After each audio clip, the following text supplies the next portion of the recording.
Hi, Franky. Good day to you. Hi, Miguel. Hi, Franky is, a very good colleague, a good friend of mine actually, and he has a long experience on with brands. Okay, you can figure out the biggest brand of all. Okay, Franky was there.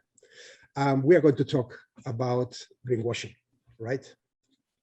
Cool. Okay, so Franky. First of all, welcome, and thank you very much for saving some time for us today. Thank you very much. Pleasure. Always welcome.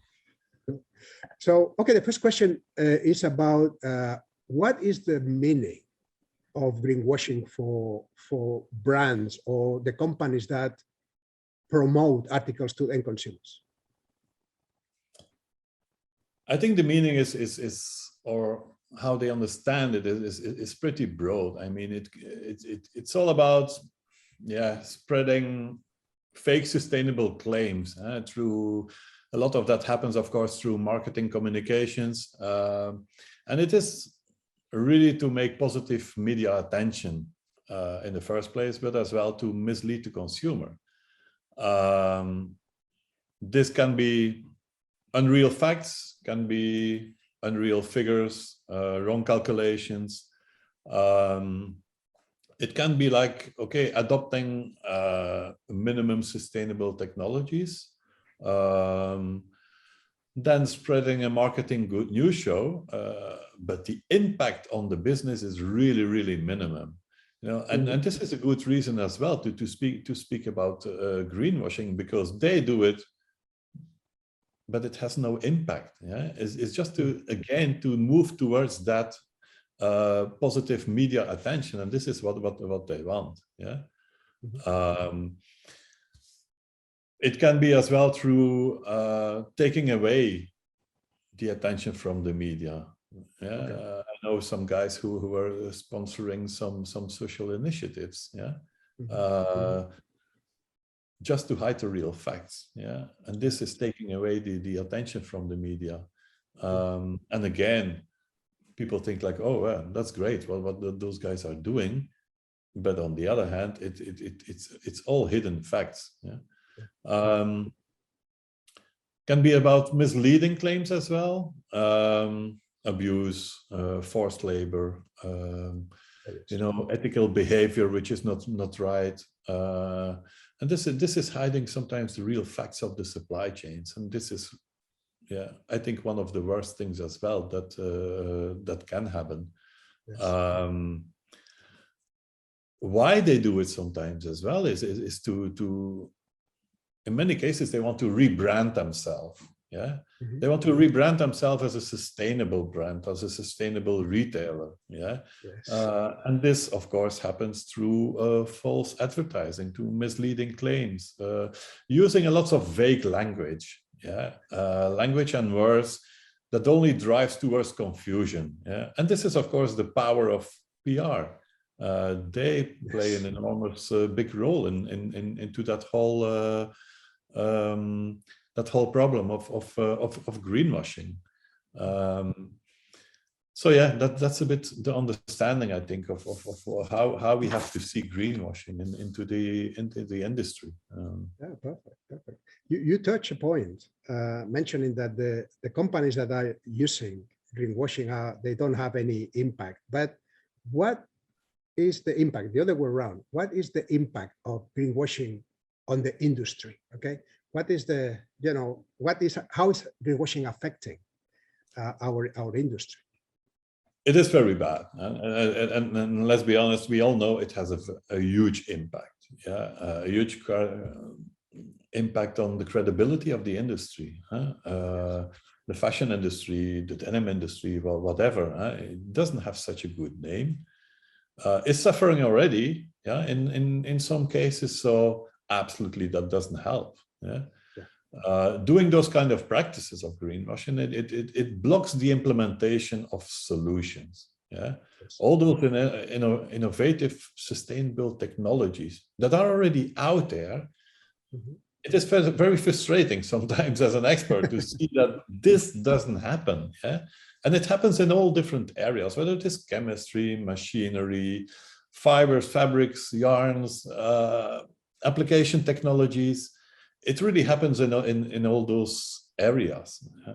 And that's a pity. That's a pity. I have the impression sometimes that greenwashing becomes a bit of the normal. Yeah, it's so widespread, and yeah, I don't know. I have the impression that we're moving sometimes a bit backwards than forwards. Yeah, just because of that, and that's very bad. Yeah, it's creating a lot of confusion as well with the consumer. They don't know more what to believe, who they have to believe. Yeah.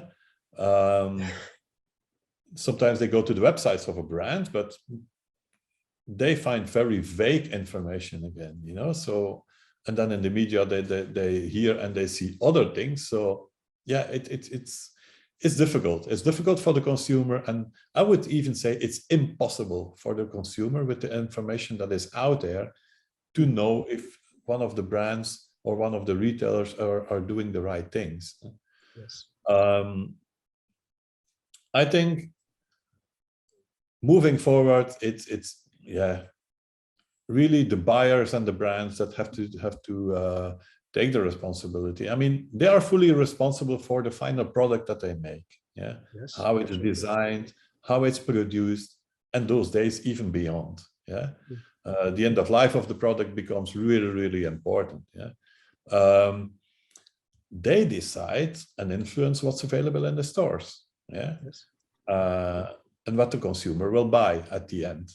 It's not the other way around. So they can influence. Yeah? They have the power towards their supply chain, how it's made, where it's made, and how it's produced. So they must take the responsibility, implement conscious raw materials to start with, chemistry, and using all those sustainable technologies. That would be a big, big step forward, I think. Yeah, that was going to be actually, you basically responded already. That was going to be my third question, is what could brands, retailers, everybody that is representing fashion to the end consumers, what can they do? You mentioned already some things that they can do. So what else, or what, you know, kind of specific type of actions, you know, line by line, you think they can do to neutralize greenwashing? You mentioned the supply chain, for example, the discussion. Yeah. Of course, there's a lot happening of those in the supply chain, the denim mill and the production facilities. And I always asking myself, I mean, how fair is it that brands, they receive all those sometimes sustainable products and marketing tools from those production facilities, from the mills, while all the efforts and the investments are done by the manufacturers? Is that fair? You know? Frank, yeah, let's Frank, be honest, we all have the same targets. Yeah, we all have the same mission, and so I think the investments should be a bit shared. Yeah. Very good point. I think the production facilities as well. Some of them, they really do great stuff. Yeah. Yes. And I think they have to stand for and be clear and proud on their internal sustainable strategies. Yeah. Only use and work those ecological technologies and stick to it. Yeah. Yes. When the brands are coming, it's okay, either take it or leave it. Yeah. Exactly. But they really have to stick to the technologies and the lots of investments that they are doing in those cases. I think they have to make more conversations and making agreements with the brands and the buyers. Yeah, to really select and push them into conscious and sustainable raw materials, technologies, chemicals. I don't know, maybe they have to put the non-sustainable versions on a higher price. So that forces them to go Oh, towards the sustainable road. Could be a nice solution. Yeah. Sounds great. Sounds like a great idea. Yeah. That's the solution. Hey, let's go for it. And another Frank, thing, yeah. we know there is a little bit of an overcapacity in the industry, so they should really, again, stand for who they are, what they do, and protect their company's sustainable goals. That's what should happen in the supply chains. Yeah. Yeah. Oh, thank you, Franky. No, I'm the interviewer, so I should stay neutral. But I agree with everything you said. So okay, you know me. So one last thing that we will ask from you is if you can make a final sentence, a kind of message about as end consumers, as industrials, to tackle greenwashing. Kind of final message, just behave properly, be a good boy, or something like that. What would you say to the audience? I would say that we all have the same mission. It's not 5 to 12, it's already 12:15, and we have to take care of our next generation. There's so much nasty stuff going on, but there is so much good stuff already out there.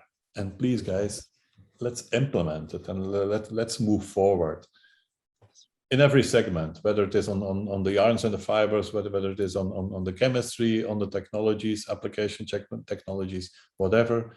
Let's all move forward in the industry. And I would like to see as well a bit more strict regulations from the United Nations, from the European Union, or in the US, to really try to tackle those bad practices, because this is holding everything. Greenwashing is really holding everything to move forward, and we all have the same mission. Let's all do that. That's great message. So Franky, thanks very much for your insights today on greenwashing, and thanks again for saving time for this short interview. And again, looking forward to meeting you again sometime soon. Let's go for it. Okay. Okay, Franky, all the best. Thank you.